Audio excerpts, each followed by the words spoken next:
What's up, guys? Flashframe here, and today I wanted to bring attention to another copyright case that's a little bit different than the Alex Maurer situation. I'll be touching on Alex Maurer in this video as well, but that's going to be towards the end of the video. Since there's not really too much to say that hasn't already been said, I do, however, want to touch base on that, as there have been some information that has come to my attention that I feel is relevant.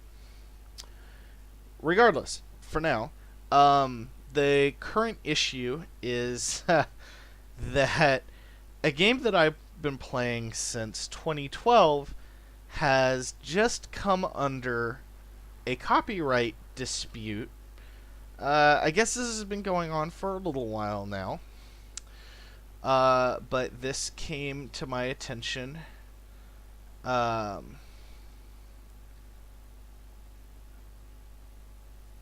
Anyways, this is something that has literally been going on for nearly 30 years.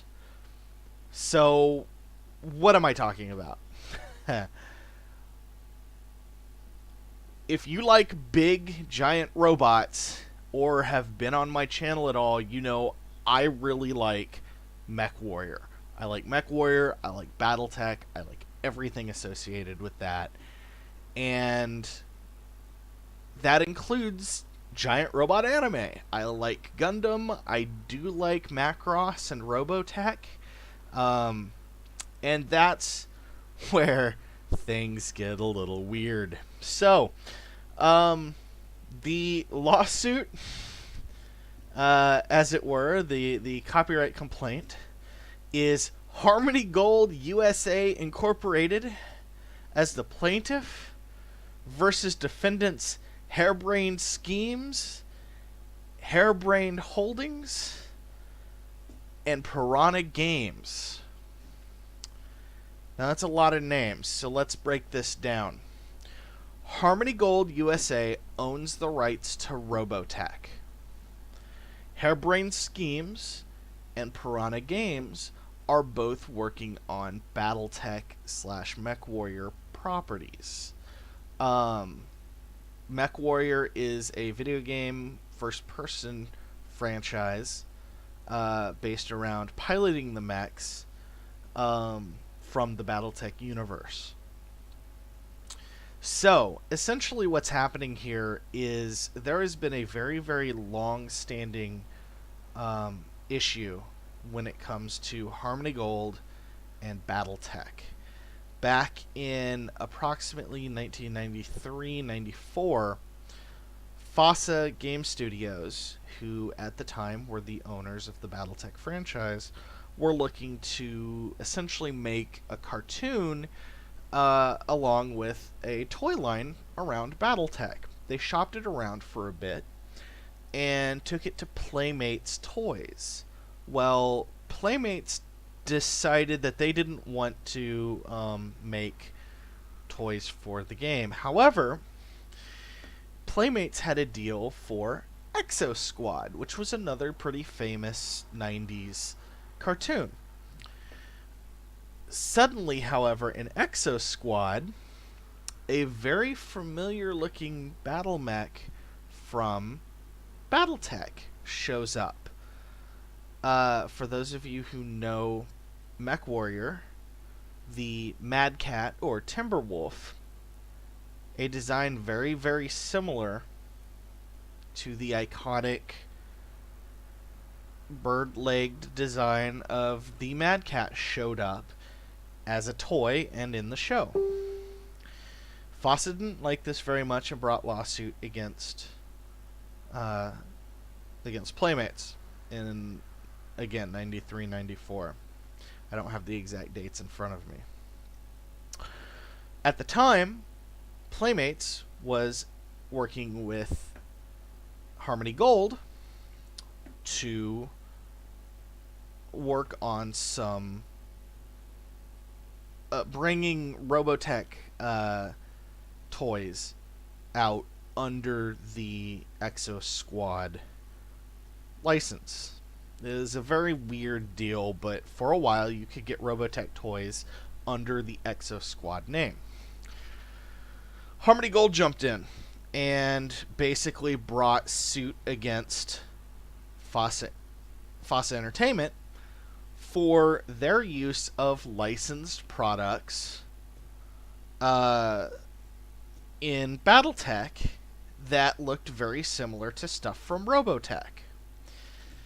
There are a selection of mechs in Battletech from when the game was first created in 1984 that are licensed designs from Studio Nue, who owns the rights to the images of the Macross/Robotech mechs. FASA had licensed through a licensing company directly from Studio Nue to utilize these designs. Harmony Gold was under the impression that they had the sole rights to everything Robotech ever in the United States. And even went so far as to try to say in this original case in 1994, they even went so far as to try to say that they owned all things mecha in the United States. Well, the judge in that case shut them down on that. However, Harmony Gold is primarily a real estate company, which means they've got money. They litigated and litigated and litigated. Now, FASA Gameworks, it's not exactly what they were called, but FASA did not have much money. They were just a little tabletop gaming company. They didn't even really produce their own miniatures for the games, and they didn't have the money to litigate. So a settlement was reached, and the documents were sealed. Now this is where things get weird. FASA took the designs that Harmony Gold had issues with, as well as any other designs that they had licensed from any other property. And they had licensed quite a few designs from anime, and removed them from the game. For fear of any further issue, they wanted no other issues. They took those images out of the game entirely. The fans called these the Unseen. Well, fast forward to 2010. In 2010, MechWarrior had been on hiatus for about 8 years. There hadn't been a new game since MechWarrior 4 Mercenaries, and it had just really been sitting in limbo under Microsoft for a while. And Piranha Games and Jordan Wiseman of Hairbrained Schemes, before he created Hairbrained Schemes, decided that they were going to get the license to Battletech back, the license to MechWarrior, and try to make a new game. So they put together a trailer using Unreal Engine for what the fans dubbed at the time MechWarrior 3015, which was going to be an early level war set in about 3015 in the timeline, using a lot of the older mechs. Now this included some of the Unseen, which Catalyst Game Labs, who had purchased the rights for Battletech from Hasbro, who had purchased it from Topps, who had purchased it from, I believe, FASA all those years ago. Catalyst Game Labs had gotten the rights to Battletech and had been working things out to be able to use the Unseen again, and had been working to redesign them so that they could once again bring these mechs to the fans, because they're beloved by fans. They were mechs that were in the first editions of the game and are very, very near and dear to people's hearts. Well, Harmony Gold sent a cease and desist letter over the trailers because of the use of a certain mech called the Warhammer, which looks and is patterned after the Tomahawk Destroid from Robotech.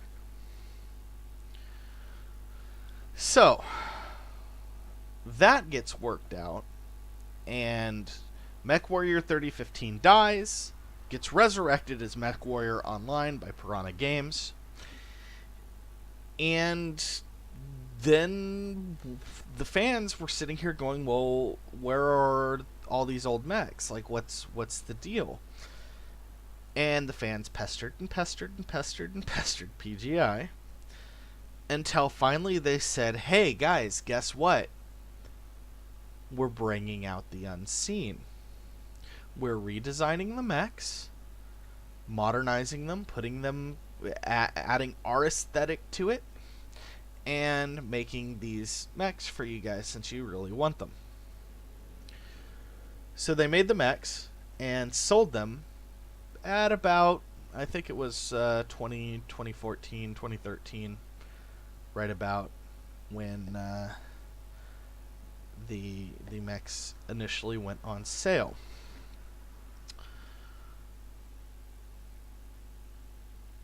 Nothing came of it. What we heard in various interviews was that a deal had been struck. There should be no issues. Okay. At around the same time, give or take, it was discovered that Harmony Gold's head honcho was embezzling money, and not really a very nice guy. So it was assumed that Harmony Gold basically had lost its legal oomph, so to speak. Now, Harmony Gold had tried to go after Battletech a couple of other times for various other things, but nothing really much came out of it. So now here we are in 2017. Hairbrained Schemes is very, very close to releasing their Battletech turn-based strategy game that was successfully kickstarted.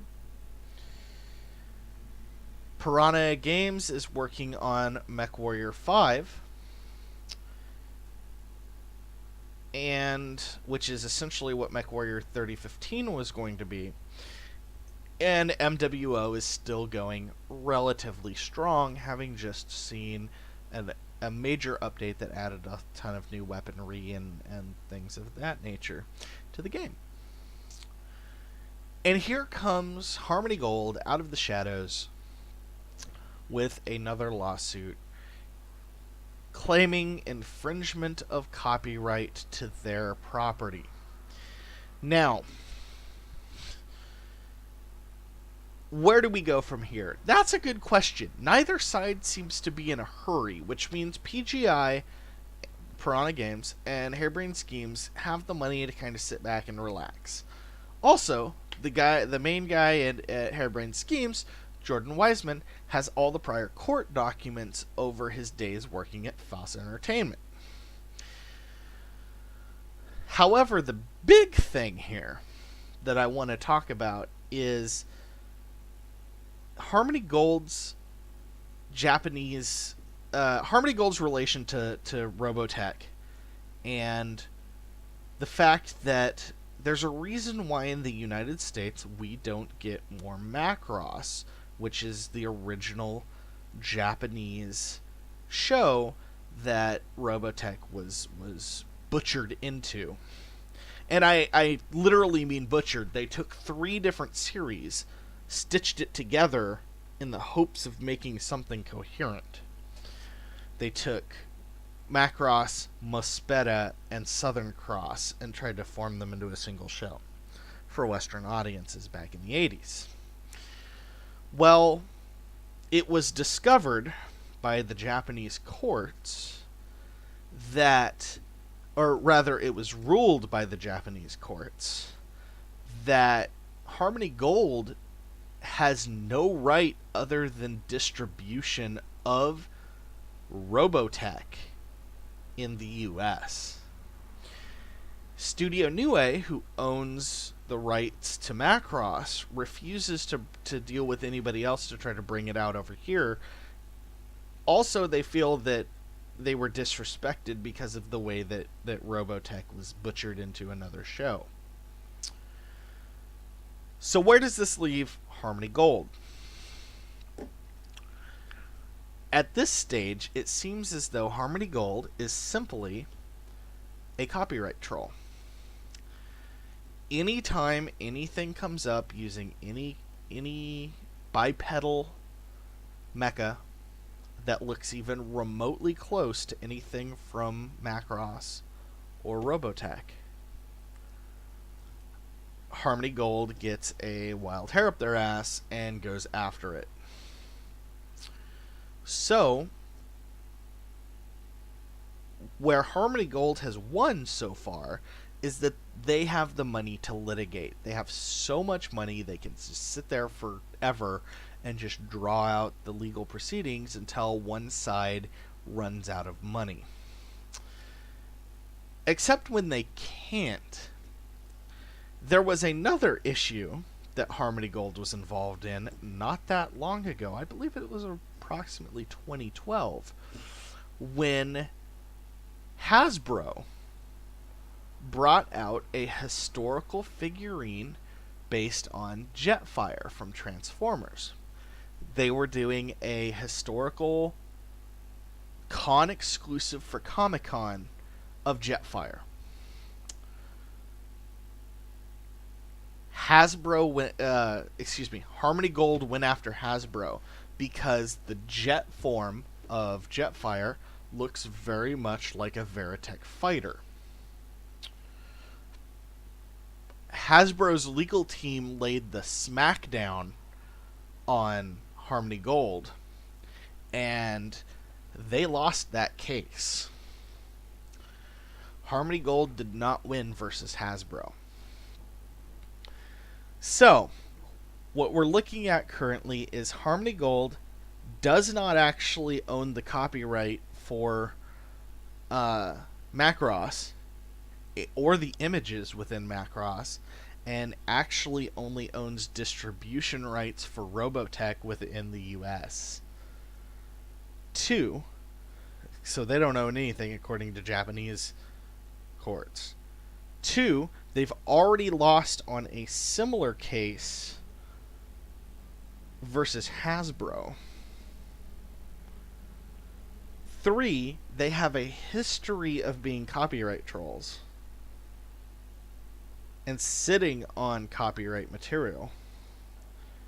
And 4, their CEO / head honcho isn't a very nice guy. Just in general. So, don't really know what's going to happen here. But it seems that Harmony Gold is going to try to do this in Washington State, the Western District of Washington.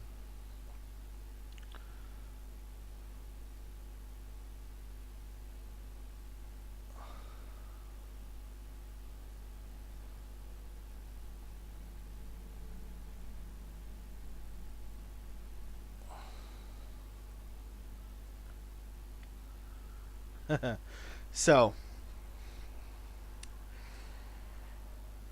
it's happening again. It's 1993 and 1994 all over again, except this time Battletech has money in its corner, is what it comes down to. I will try to keep my ear to the ground on this case. PGI apparently has great representation for this. We shall see where things go. Now, on to Alex Maurer. What is going on with Alex Maurer? Holy shit. Another copyright troll.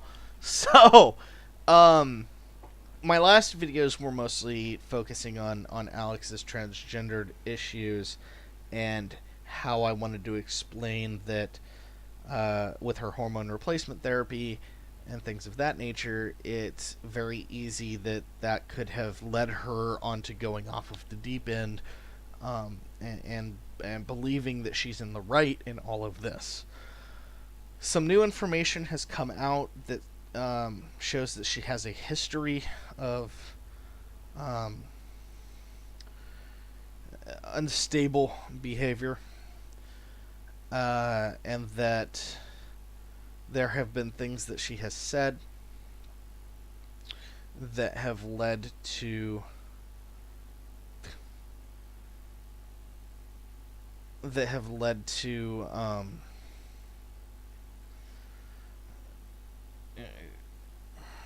forgive me, I've lost my train of thought on this. There are things that she has said and done that lead to doubt in regards to how much the chemical imbalances of hormone replacement therapy may be affecting her. However, it also leads to the fact that we know now that she is and has before abused her medications, and has been known to double down on her dosages to try to speed things up, which does not work, and only causes additional problems. So, yes, that is an issue. That is something that it has been proven that she has done, and may be a contributing factor. Again, does not excuse her behavior. That's not why we're here today. So, she's got essentially 60 days from a few days ago. More probably a little closer to 55 days now or so. She's got 30 days to get a lawyer, and then there's another 30 days, I believe, to prepare for the case. We're not really going to know much more until September. She's continuing to play the victim card on social media. If you are harassing Alex Maurer, please stop harassing Alex Maurer. You are only adding fuel to the flames of her delusion. Stop it. She is eating up the attention. Don't give her the attention, guys. Please, just don't give her the attention. Sadly, doing this video is giving her attention, which is unfortunate. And again, I plead to Alex, if she's ever comes and looks at my videos, stop what you're doing. Stop attacking people. You are in the wrong on all of these cases, including your attacks on River City Ransom. Knock it the fuck off before somebody like Turner Broadcasting knocks you into the dirt. So, as of right now, there is nothing super important going on in the Alex Maurer case. She's got a chance to find another lawyer after she fired her last one, and that's about it. So, yeah, the Alex Maurer situation, as things come to light, I will go ahead and bring them up on the podcast here. But for now, that's about it, guys. There's not much to talk about in regards to Alex Maurer. So again, I want to thank you guys for coming and checking out my channel. If you like the content, go ahead and subscribe, give me a like. Let me know what you guys think about this case. If you know anything about Battletech or, Robotech, and you just want to chime in or talk about this, feel free to leave some questions in the comments. I'm more than willing to answer questions, guys, in my videos. I will definitely endeavor to do so. Also, if you have any personal questions for me that you really want me to address on camera, I'm more than willing to. Worst case scenario is I don't find your comment appropriate and I just don't answer it. So that's pretty unlikely. I like to think I'm a pretty open person. So go ahead, leave me a comment, and check out the next video, guys. I'll see you later. Bye.